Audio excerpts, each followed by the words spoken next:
The post office has been around since 1775 when Ben Franklin was the first postmaster of the United States. It is bigger than Facebook. It is bigger than FedEx. Almost half of the world's mail is processed by the US Post Office. A lot of small businesses, especially micro businesses, those that are 10 employees or less, 70% use the post office. They spend about $360 a month on shipping, and over half of those micro businesses rely solely on the post office. If you're competing against big players like Amazon, and people are expecting a delivery within 1 to 3 days, and it's taking a week to 3 weeks for that delivery to arrive, that's going to impact the business. It's going to impact the business's reputation, and unfortunately, that's something they cannot control. One area that's going to be highly impacted are nonprofits. If nonprofit appeals are delayed 3, 4, 5 days or a week, that's really critical to their mission. And what's kind of frightening is the response from the US Post Office.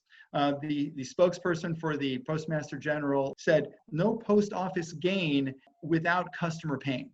That is not a customer service oriented response.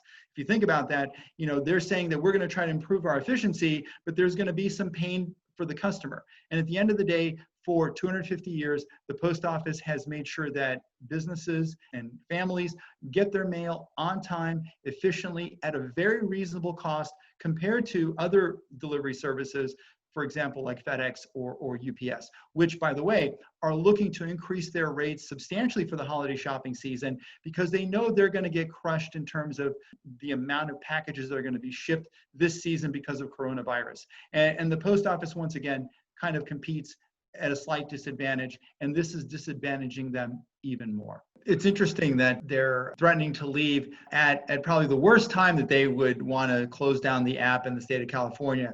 Uber's rides over the last quarter were down 75%, and Lyft's rides were down over 60%.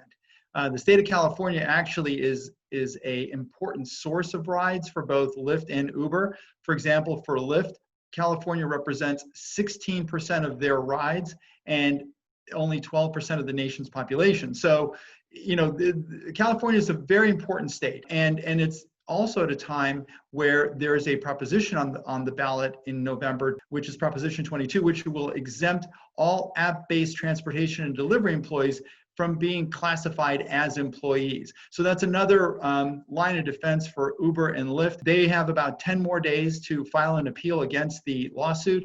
Otherwise, they have to do it. So it's a very interesting time for Uber and Lyft, and I think the move to threaten to leave the state of California is a little bit of a publicity stunt, quite frankly, but it's certainly something that will catch people's attention and maybe get people to support their position.